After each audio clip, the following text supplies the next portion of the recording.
Hey Doug, I forgot my credit card again today. This nonsense has got to stop. Every year we do this. Like, we go to the chocolate store, we buy gifts for customers for Christmas, and you give me this, I forgot my credit card speech. Like, my expense account has to absorb everything of yours all year long. Do you remember last year they actually shut mine off while I was at Russell Stover's buying $400 worth of chocolate? But the thing is, you got to understand, we have administrative practices, Jonah, expense reports that need to be done. And when you don't do it, guess what? Isn't this coming from the same guy who had his credit card shut off for not doing that? I mean, that's not important. Hi guys, welcome back to OHBinBusters. We're going to call this episode Deep Dive and ROI. Doug and I are going to dissect our ROIs of our NCGA corn and our high-yielding soybeans. We're going to dive clear into and kind of invite you guys to see how much money we made or lost on what we did this year. I mean, we had a lot of people asking us all season long, are you guys really going to make any money on this? I mean, you're throwing so much at this. And I confidently we're telling people like, hey, it's going to be a great year. We're going to make money at it. Not a problem at all. I was very confident in what we're doing. Doug, you were very similar. And yeah, I mean, a lot of these products, you and I work with them enough to know that they do have positive ROI, and I think that's the take-home message. So my confidence was strong from the start. Mm-hmm. I knew with the yield numbers and stuff we were going to project, and yeah, I knew we should make money, but you never know until you actually put it on paper. And today we're going to dive into this pretty deep and go kind of line item by line item and see where we stacked up or where we fell. To me, I'm sure there's different costs. Like if we talk seed for one, mine, I was a Smart Stacks variety for corn on corn. We were a double pro for the rotated acre. That's more of a cost on my end. My extra starter program and in furrow versus your just traditional furrow program, I'm going to have more cost there. Did you make, a more aggressive side dress pass with more fertilizer to cost more money? Those are things that, we're going to dive into and take a look at here and see how the numbers shook out, at the end of the day. So I guess first line item cost for me is the seed thing, with my Smart Stacks variety and things of that nature and the population we utilized. We were at $127 roughly an acre is where we kind of shook out with that. You would say we came in at about a 113 is where we were. Yeah, so a little bit less than you. I mean, just the difference between Smart Stack and Double Pro. I mean, we were still shooting the same population, I believe, that you were, and just the difference in the genetics that you had. Absolutely, and for me, I feel confident in our seed variety selection, and it wasn't what we wanted, but given the time that we was actually able to get in there and plan, that was kind of the silver bullet for that time frame. But. So, I mean, I know we both had similar amounts of nitrogen, total nitrogen. Part of mine was in the form of UA, and all of yours was urea nitrogen. You use urea as all your nitrogen source, correct? Yeah, and I mean, so my total nitrogen cost was basically right between $104 and $105 an acre. I was gonna say I was just maybe a little shy of 100, but I think I was maybe a little more conservative on the total nitrogen program more so than you were. Yeah, yours is a rotated acre too. Yeah, your nitrogen efficiency was probably a little bit better just because rotated acre, splitting it up, more shots. Mine was kind of slugged, a little bit. And I had hopes of doing that late season in, which didn't happen. Exactly. So the P and K, I think with like ours, we ran 200 pounds of MAP, 200 pounds of potash. I know you were similar to that. So those two together had us coming in just shy or just over $75 an acre. Yeah, and ours in that realm was around 65. Okay. For what we utilized, but I had a higher phosphate load on the corn planter comparative to what you had. Exactly. Yep. So then we go and jump down to like the in-furrow program. We were total in-furrow program. I think we were coming. It looks like we were at roughly $30 an acre. I think is kind of where we were on that. Yeah, and our total starter program with everything else added in it is between 45 and 50 for the in-furrow and what went through the jets. The furrow jets, yeah. Yeah. And that's talking our SIN products, our zinc products, other, biologicals. One product that I did trials with this year that I had a lot of faith in was Takeoff LS from Verdesian. For me, we saw incremental gains on replicated trials with that product. And we use another product by Verdesian. We use Crop Plus and Seed Plus. Seed Plus, obviously, on the seed, dry hollow box treatment. Kind of playing around with that a little bit, but we use Crop Plus on one of the passes we made. So, I mean, that's something else we were using, which both of those products were by Verdesian, like I said, and they didn't add that much cost per acre, about $6 per acre for each product. Yeah. And going away from that, talking on fertility and those type products, another one I think, we take a look at is the nitrogen stabilizer piece and kind of where that falls in. With me, different shots of N and the timing and the way that I utilized it, Instinct was a product of choice for me early. Anvil was a product of choice for me on that side dressing. Yep. And I know, those products combined at the rates we used the nitrogen, especially with Anvil, is it's, a treat the product, not the acre kind of situation. But, we're just south of $20 an acre in nitrogen stabilizers.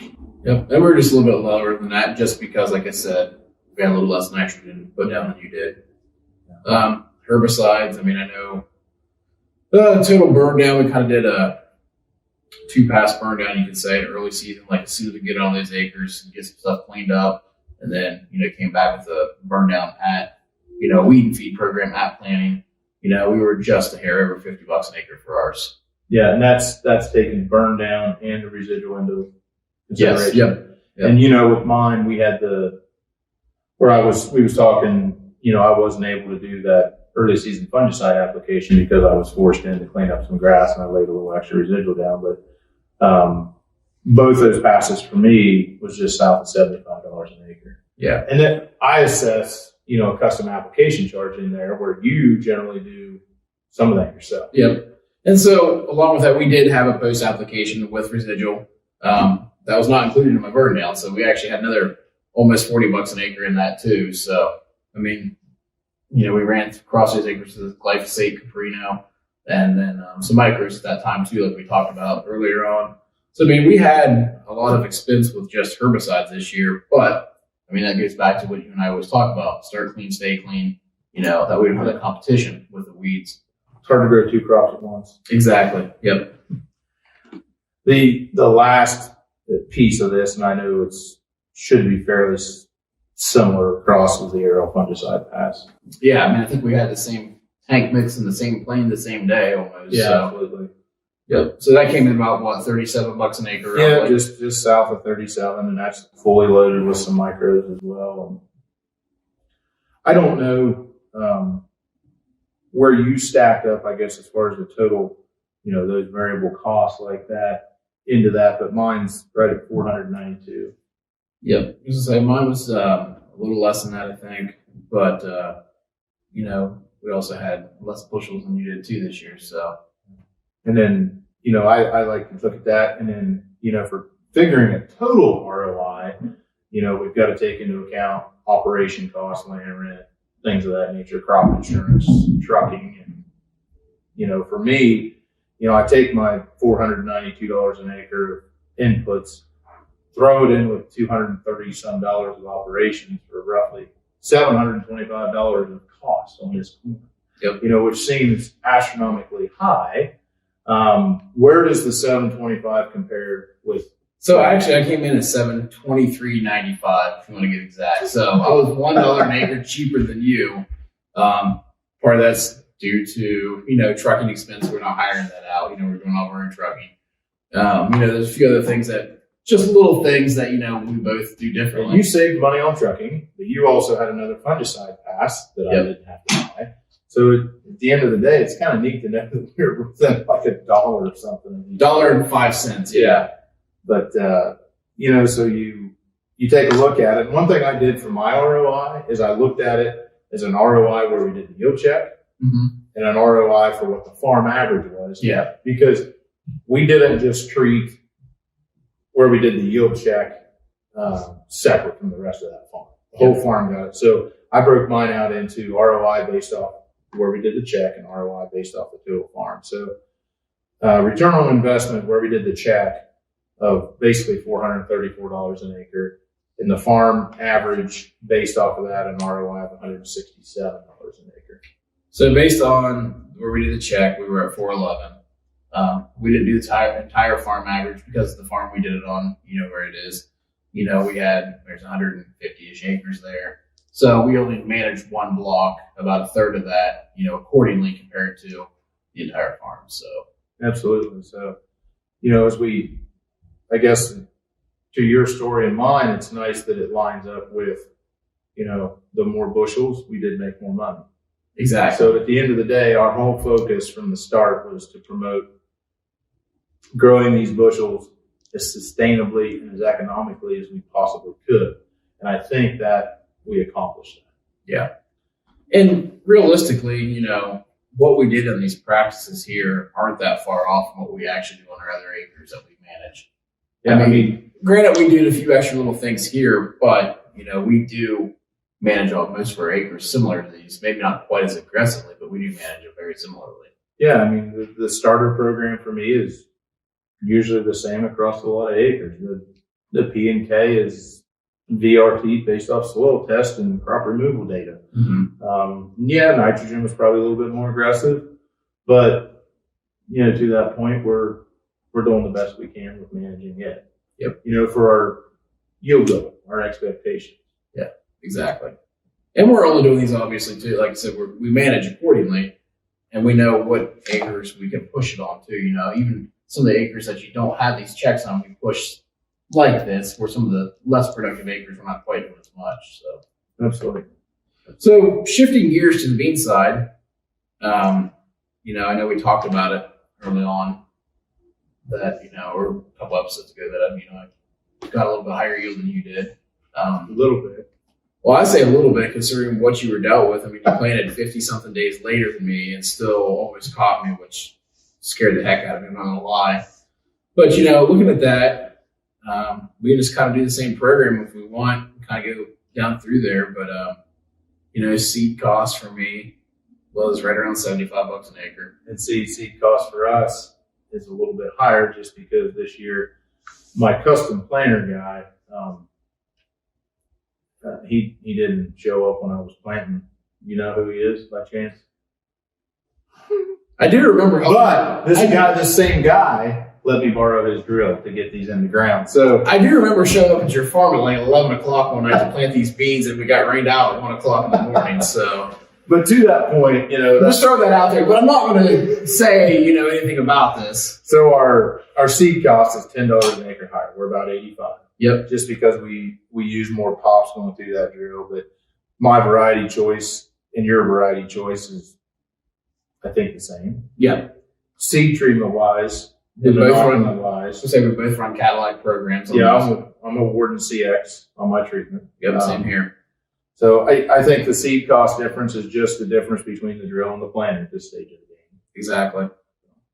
Fertility wise, we got pretty aggressive with our fertility just because I felt really confident in these beans. And I knew we got them in early, and I just wanted everything I could, give them everything they needed possibly. So we actually did 2 shots of fertility, the pre-plant fertility with P&K. And then we came back and made a second application, once the beans are up. So, and the first total we had, 300 pounds of MAP, 300 pounds of potash, 150. Wow. We had 150 at each shot. So, we had a big chunk of both of those. So those 2 coming in together, we're shooting just about $120 an acre on fertility, dry fertility. Yeah, that's pretty aggressive. Mine's in the 90s. Yeah. So I got a little excessive on that. And, next thing we kind of talk about sulfur and how important it is. I ran about 30 pounds of sulfur. That's exactly what I ran. That's going to cost you $13, $14 an acre. So that cost is pretty neutral between you and I. Yep, exactly. So on our fertility wise, just so I'm wrapping my head around it, I'm higher than you on seed. Yep. You're higher than me on fertility. A lot higher on fertility. The chemistry thing is going to be the wild card here, I think, just to see where that kind of stacks up. Because I know your secret potion, you were in there one other time, I think, than when I was.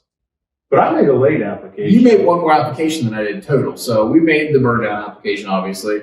Came back with an early post with fungicide. and then we made a standard fungicide application like normal. But then you came back in like R3 time frame and made another application. Actually, it was getting closer to R5, trying to get some, when the soybeans, the nodules start running out of gas, trying to get some supplemental nitrogen into that plant. We, using like a graduated product from Winfield. One other thing that we did, we looked at our tissue test, and these beans were screaming for copper. So we used Max N copper with that application as well. We're looking at the pre-emerge, the burn down with the residual, to the first post application, to a fungicide application, to a late season pass. We got like $165 an acre wrapped up in all this. And that includes products, custom services, and everything in that. So from a chemistry standpoint, plant health standpoint, we're in that 165 range. And we're actually right there with you at the same point, only because in the early fungicide, we had a lot of things in that tank. We weren't running just glyphosate on the early post. We were running glyphosate, running, Delara fungicide. Crop Plus. Crop Plus in with that too. ZMB, Ascent, Grizzly. I mean, basically put all the products in and added 10 gallons of water to the end. Just have some water in there so we can say we added it. I think that's all the products. I can't remember without going back through and looking at my notes. But, we ran a lot of different products, and that added a lot of expense to it. So whereas you put an extra application on, threw everything on early, and then we did that all again too when we made a second application. So with all that seed, fertilizer, chemistry, those passes, I'm at like $358 an acre in those costs. Yeah, I'm quite a bit higher. So at the end of the day, that number, how much higher do you think you are? So I think I'm at least $50 an acre higher, probably. So you're a little over 400. A little over 400, yeah. And then we throw those fixed costs in, taking a look at that. My fixed costs on beans obviously is down from corn, less trucking, but a little more crop insurance for me because our crop insurance on beans are optional instead of enterprise. But our fixed costs for those basically around 194 an acre. Combined with the inputs, we're a little over $550 an acre in beans. Exactly. Where are you, on yours? I came in right around 575. Yeah, so not as high as I expected probably on yours, because I put my foot on the gas a little bit aggressively trying to play catch up there. And, I still see a positive ROI on mine of where the yield check was and the total farm average. What's your total return on investment on the yield check? It's got to be astronomical for 100 bushel soybeans. Yeah, so on the yield check, it came in at 525. Yeah, mine's 399.95, so 400 bucks. So, and then the farm average for me, because I treated that whole block the same way. The farm average, the check was 86.53 or 86.53, and then the farm average was 71.53, and that takes into account all the fields on that farm and the wildlife pressure and everything else. So we still had a return on investment on that total farm of $234.95. So we tried to do exactly what you did, but we actually harvested that farm, the yield check twice, came in like end of October, middle of October, and the beans, we just couldn't run them through. Harvesting 17% beans doesn't work very well. Yeah. So we actually kind of lost track of where we were at with it and came back and finished up there in the middle of November to get the yield check done. I know what you're saying, so we weren't exactly able to do that, but we tried to, but we did manage the entire farm in the same way that we did. So I think at the end of the day, when opportunity presents itself to put your foot on the gas with a good crop, the return on investment's there. Yeah. We saw both corn and soybeans. To say this one paid more than this one, it's really hard to do that because there's so much going on. But I didn't see anything in mind that I felt didn't have a positive ROI. Everything that was there was warranted by my thought process. Couldn't agree more. I mean, like I said, we managed that whole farm the same way we did before we checked it. I mean, we were very happy with the yields. They were extremely good there. Like I said, we didn't keep track of every bushel that came off, but we just, we felt that everything was right up there. And we knew we had positive ROI with the entire farm.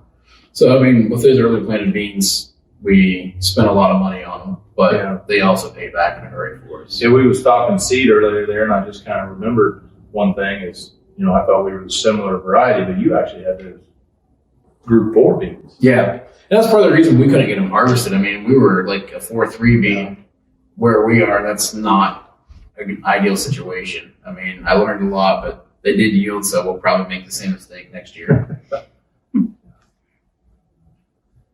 Well, I think that kind of sums it up for me. Always make good, sound decisions and focus on ROI. And is there anything you want to add, Jonah, based off these costs, or anything you want to touch base on? I guess my biggest thing I want to say is, if you have a decent crop, don't give up on it. You can manage it. You can manage it accordingly and get some good yield numbers out of it for sure. Don't be afraid to spend a little extra money, and that's where somebody like myself or Doug, any of the heritage agronomists can help you out and make those sound decisions. I mean, you don't want to put every product on every acre, but if the opportunity arises to make those extra bushels where they'll pay for themselves, I mean, it makes sense. Yeah, absolutely. And that's something that you and I work with every day with growers, We pinpoint the products that are going to work on their acres, not just, try everything and hope it works. No, we're going to pinpoint what's going to work. Absolutely. Working with your heritage agronomist, when we talk about, taking advantage of opportunity. For me, that late season pass on my soybeans, I had an opportunity. Mm-hmm. Max in copper and gradual wind had a fit. I had the opportunity was there to do that, and the decision was made to do that. And in my opinion, it was the right decision.